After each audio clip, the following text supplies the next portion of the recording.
This day is brought to you by Progressive Insurance. You chose to hit play on this podcast today. Smart choice. Make another smart choice with Auto Quote Explorer to compare rates from multiple car insurance companies all at once. Try it at progressive.com.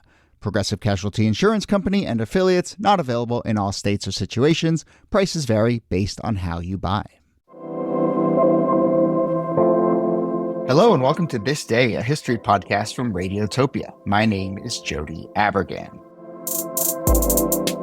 This day, April 22nd, 1978, former First Lady Betty Ford has been admitted to Long Beach Naval Hospital in California.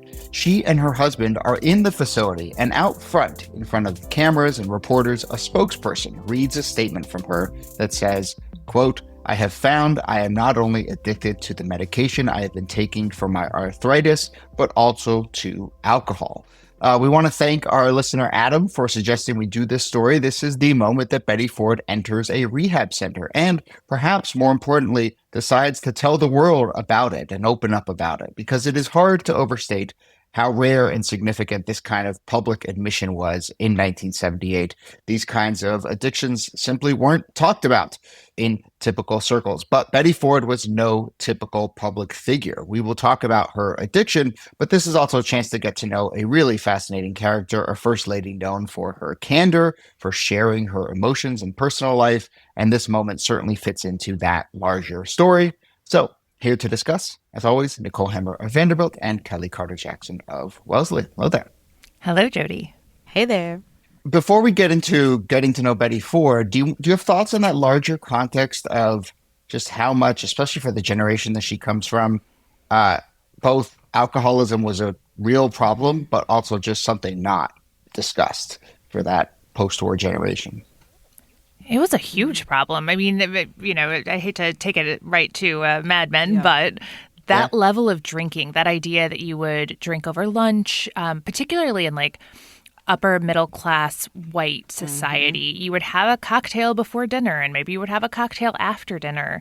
And people were dealing with alcoholism, with pill addiction, all kinds of things. But there wasn't a public conversation, and there really wasn't a public conversation for women who were dealing with it. A man might be talked about as a drunk, somebody like Joe McCarthy, like people would talk about his alcohol addiction. For women, I think it was more hidden. Oh, no question. And I think we don't talk about just soldiers returning from war, especially in Vietnam. Yes. Like, drug addiction was a real thing, and it kind of hid it in plain sight. I mean, for people knew that something was wrong, but people it was not appropriate to talk about those kinds of things. And so, if someone went to rehab, it was very hush-hush. You were just sort of sent away. Yeah. No, but I mean, for that post-World War II generation of which the Fords were part of, I think people came back from the war, had their traumas, and just basically suppressed them. Yes. And same thing happened, in the wake of Vietnam, as you're saying, Kellie. So 78 is sort of an interesting moment in that regard. So before we circle back to this press conference and this moment that she admits, in every sense of the word, to going to this facility, what do we need to know about Betty Ford herself?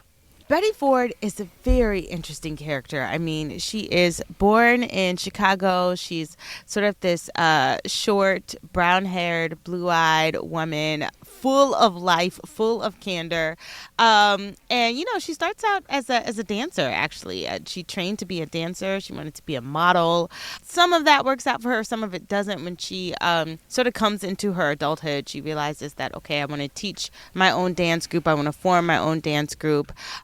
She taught dance to disabled children. And then in October of 1948, Betty Bloomer married up-and-coming politician Gerald Ford. This is actually... Can we pause for a second on Betty Bloomer? Yeah. I love that name. Gosh, I wish she lived in a time when women didn't change their names, because that's a great name. Betty Bloomer. I bet she got teased on the playground, though, so that's not... Yeah. But Bloomer to Ford is a downgrade, 100%. Definitely, yeah, absolutely. Definitely. She went from extraordinary to basic. Just with the name. Yeah, just with the name. Just with the name. This is her second marriage, which I think is also interesting. We often don't talk about first ladies who have been married once before or previously. And she kind of plays the role of the politician's wife, but she still very much has her own identity and is still fighting to keep that identity. And then she kind of has this freak accident in 1964 where she was still dancing, and on one occasion she goes to open up a window and she pinches a nerve while she's doing that. And it's this injury that really is what starts her on prescription painkillers. But for a long time, she persists through that, and she is still known as a woman who would speak up, who would speak out, who would tell people what she thought. She didn't feel like being, a woman meant that she had to be silent. She didn't really want to be first lady, we should say. She was kind of like, I thought my husband was going to do these jobs and then we would go back to our lives. And that quite doesn't happen for her, especially after Nixon's presidency. Yeah, she's fascinating as a first lady because there are all these different models for what a first lady can look like in the mid-20th century. It could be somebody like Jackie Onassis, who's showing off the White House and the dining set, or it can be somebody like Eleanor Roosevelt, who's deeply involved in policy. And Betty Ford, she talks about policy, but she talks about it from the position of her personal activism in a way that I think is particularly 1970s-ish. Yeah.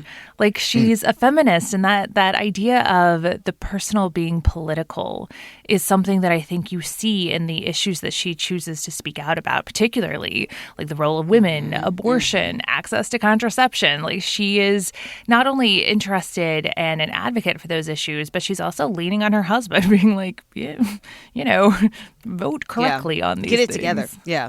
Right. Even Gloria Steinem kind of said that she maybe didn't appreciate Ford, but she appreciated that Betty was married to him and that maybe might have influence over some of his decisions. She said it feels good knowing that Betty Ford is sleeping with the president, which is a nice little Gloria Steinem quote. And in terms of her personal struggles, so she starts to take painkillers in the mid-60s, and that I think remains a kind of private struggle, but it is a struggle.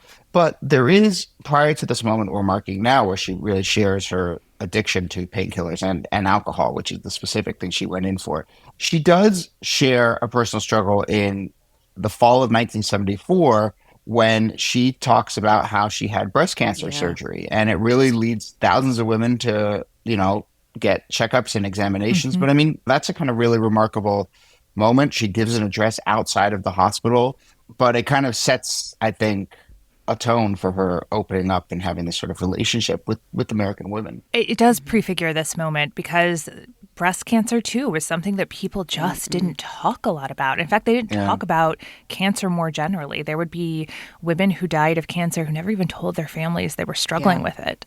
And so her coming out and sharing that she had cancer was a big moment. And I think the reason that I like this as the lead up to her admission about drug abuse and alcohol addiction is those are diseases, too. And when she comes out and talks about it, that's kind of the framework for her. But let's talk about Betty Ford and how she goes from taking painkillers for this injury into this state in which she needs some intervention. There weren't like warning labels on pills at the time. And so she continued to have her pre-dinner cocktail while she was taking these prescription painkillers.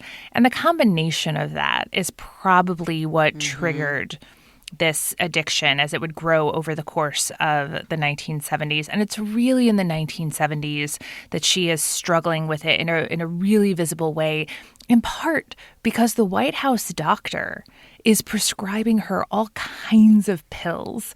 And we don't have to go down this rabbit hole, but there were several U.S. presidents in the mid-20th century who were addicted to pills. John Kennedy was, Richard Nixon was, and the pill addictions of the 1960s and 1970s, Yeah. We could talk about it more, I think. Part in of it is society. that the stigma is not there for pills in the same way that it is for like street drugs, if you will. Prescription medicine had a sense of legitimacy to it because it was what your doctor was prescribing you. And so the idea that you could overdose or take too many, or, you know, that you needed to have parameters around that wasn't really discussed. And these drugs were strong. I mean, Betty Ford was also prescribed Valium. Valium was something that women were prescribed all the time in this period. It's a heavy drug. And she was taking like 3 Valiums a day. Valiums, is for our younger listeners, was known at the time as Mother's Little Helper because so many women who were suffering from anxiety, depression, or just ennui and discontent with their lives were assigned Valium to kind of like help them deal with their frustrations and with their disorders. Anyway, so she is getting to the point where she's taking so many pills, uppers, downers, anxiety, alcohol, all of these things that even in the White House, she's slurring her words. She's clearly intoxicated. But it's really after she leaves the White House that it becomes a real problem.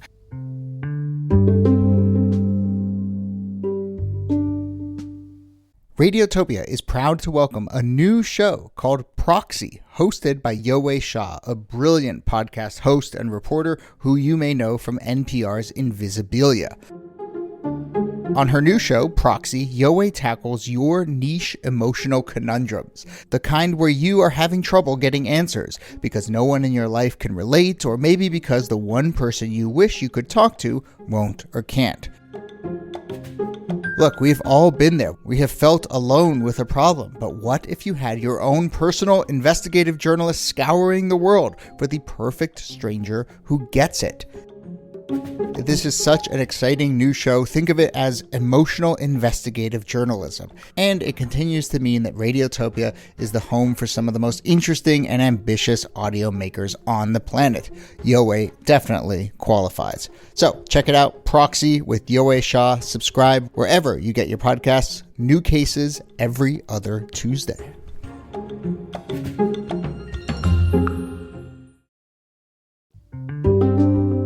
So can we just set the political context here? So, you know, Ford comes in after Nixon resigns. Those are stressful years in the White House. We've already described how Betty Ford is a little uneasy even with that sort of her role there. But she soldiers through. And then the 76 election comes. There's actually, during the 76 election, people are talking about, you know, Betty's husband for president. I mean, there's a little bit of that. She's a popular figure, but incredibly stressful. Ford narrowly loses to Carter. It does feel like in the years after that, understandably, the wheels sort of come off a little bit as her addiction continues, and she has a little less of that. They're out of the White House. They're kind of in the wilderness a little bit. Yeah. Right. She doesn't have to show up every day. Yeah. And as hard as showing up every day was for her as First Lady, suddenly being in this new environment, they moved to a new home. She was writing a memoir, so she was on a book deadline. Her husband was constantly gone because he was on the post-presidential speaking tournament. And that's when she's taking 20 to 30 pills a day. She's drinking much more than just that evening cocktail. And it gets to the point where her children, who are at that time, you know, young adults, are seeing her and they're watching her like slur her words, not get out of her bathrobe, forget conversations. Be checked out of conversations, and injure completely herself. checked out, just sitting in the chair, just nodding, but not really, you know, engaging. Right. It's like their mom's not there anymore. And that ultimately leads, after she falls and hurts herself on more than one occasion, for the family to stage an intervention, which I think it's interesting. Like, we know about interventions now. There's a whole reality television show about them. But at the time, it really is just your family coming in and saying, you got to get help. Like, this is going real. Something's wrong. The leader of this intervention is Susan Ford, who's their youngest child, 20 years old. And it's April 1st, 1978, that they stage an intervention. Betty Ford is 59. She does not take to it well. She kicks all of them out of her house. She calls them a bunch of monsters. Yeah. And notably, she was already high at that point. Yeah. So after she gets a beat Right. to try to reflect on what's just happened, then she goes through an in-home detox and then checks into a rehab facility. And that's later that month, the moment we're marking now. She ends up at the Long Beach Naval Hospital for drug and alcohol rehabilitation. She stays there for 4 weeks, and it is, generally referred to as successful treatment. She would later describe the detox process as incredibly difficult, and she had this line about how after a week of no painkillers or alcohol, her hands were shaking so much that when she brushed her teeth, she wouldn't need an electric toothbrush because the shakes were so bad. She would, got therapy throughout this session as well, and sort of helped clean at the hospital and had sort of a bit of a routine in place. But can we return to the fact that they announced this, right? Because it's one thing, no one's keeping super close tabs, I think, on an ex-first lady at this point, but the fact that they go and the fact that they hold this press conference in which, someone is reading a statement, but President Ford and Betty Ford are in the hospital at the very moment that they're holding this press conference. But why take that step? What is your sense there? I think she had learned from all of her different moments of speaking out, but particularly around breast cancer, that her sharing her story could help people. And she was really nervous about it because there's a double-edged thing, especially when you're in the first, period of sobriety, which is, what if I relapse? What if I put myself out there as somebody who's in recovery and then I'm drinking again or taking pills again? But I think part of the reason she decided is because she got so much support when she came out with her breast cancer diagnosis. Like, people mailed her letters. They were saying, thank you. This has helped me. Like, now I feel like I can speak up about it. Like, is it like scripture where people like the truth will set you free? Like, the idea that there's liberation when people start telling the truth, when they remove the stigma of shame, that it allows other people to sort of like have their own moments of liberation as well. And so as much as it probably is embarrassing to talk about these very personal struggles, I think she also knew, well, if I could help all of these women with breast cancer, how many more women are suffering silently with drug addiction and don't have anyone to sort of point to? And so the fact that she's willing to be this spokesperson in a way, I think is huge, especially for women, because we could all sort of understand, I think, men in drug addiction a little bit, but women in drug addiction was extremely silent. People did not talk about that at all. Yeah. Yeah. I also think these days, people talk about the therapeutic culture that emerged from the 1970s, where everyone is talking about how they feel and their struggles and maybe oversharing a little bit too much or mobilizing their trauma for clicks and likes and attention. It's really important to remember, as we've been talking about, that that wasn't what society was built like. There was no promised reward for coming out and talking about these things. There was enormous stigma around it.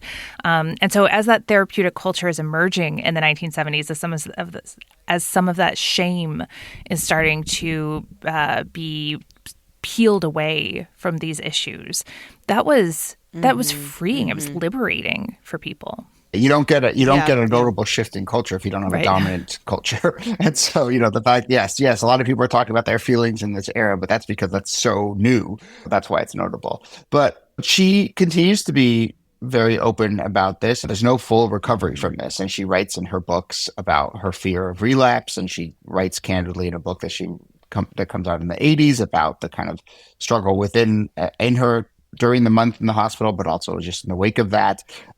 But she really also embraces her role. And I think a lot of people now, if they know the name Betty Ford, and certainly in this context, they know about the Betty Ford Clinic. And so in 1982, about 4 years after this incident, she attaches her name to the Betty Ford Center in Rancho Mirage, California. And it is a rehab facility. And it is now known, I think, as kind of a rehab facility for very famous people.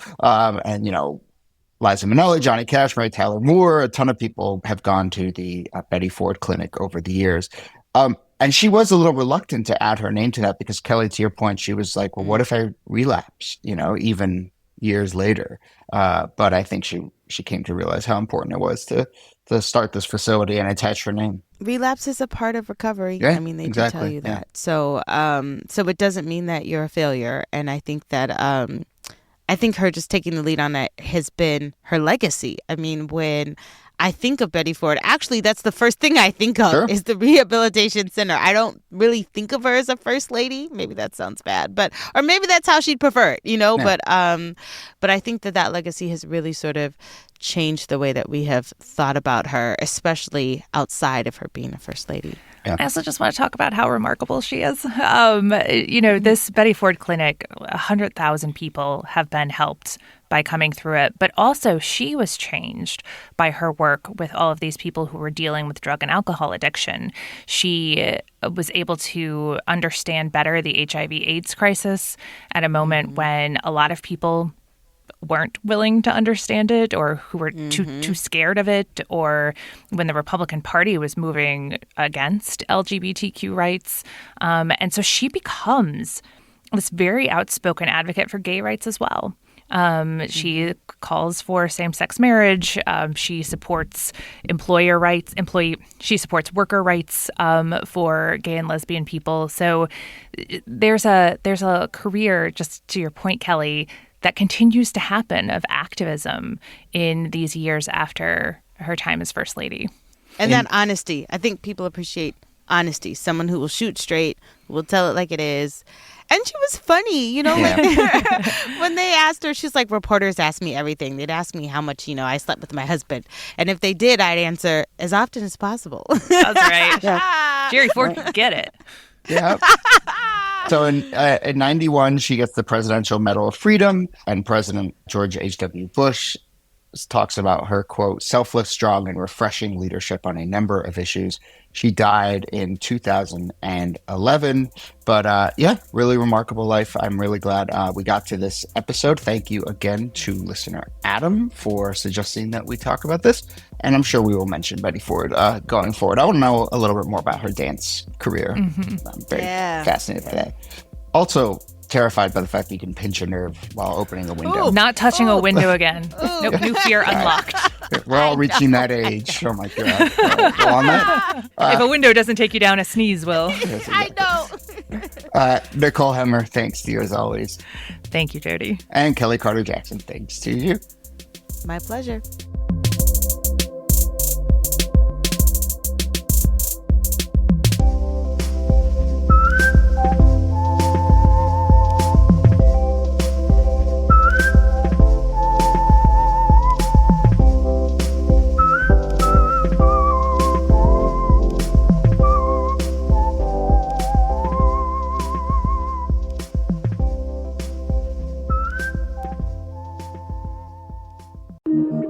Radiotopia.